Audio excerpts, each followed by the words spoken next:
বর্ষবরণের রাত্রে খনি অঞ্চল ও শিল্পাঞ্চল আনন্দে মাতোয়ারা। রাস্তায় রাস্তায় পুলিশের কড়া পদক্ষেপ।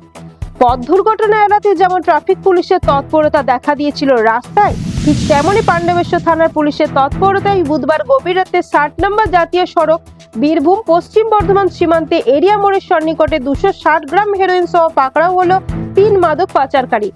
ধৃত 3 মাদক পাচারকারী হলো মোহাম্মদ শাহিদ খান, কুলটি থানার নিয়ামতপুরের বাসিন্দা, মোহাম্মদ ইমরান, চিরকুন্ডার বাসিন্দা ও মোহাম্মদ সামির খান, ধানবাদের শিবলিবাড়ি চিরকুন্ডার বাসিন্দা।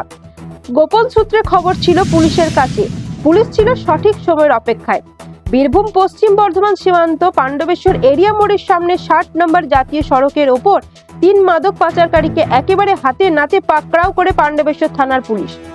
তাদের কাছ থেকে উদ্ধার হয় 260 গ্রাম হেরোইন। এগুলো তারা কোথায় নিয়ে যাচ্ছিল বা কোথা থেকে আনছিল তার তদন্তে নেমেছে পুলিশ।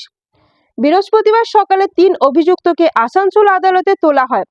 পুলিশ সূত্রে জানা যায়, ধৃত এই 3 জনকে 10 দিনের পুলিশি হেফাজতের আবেদন জানানো হবে মহামান্য আদালতের কাছে।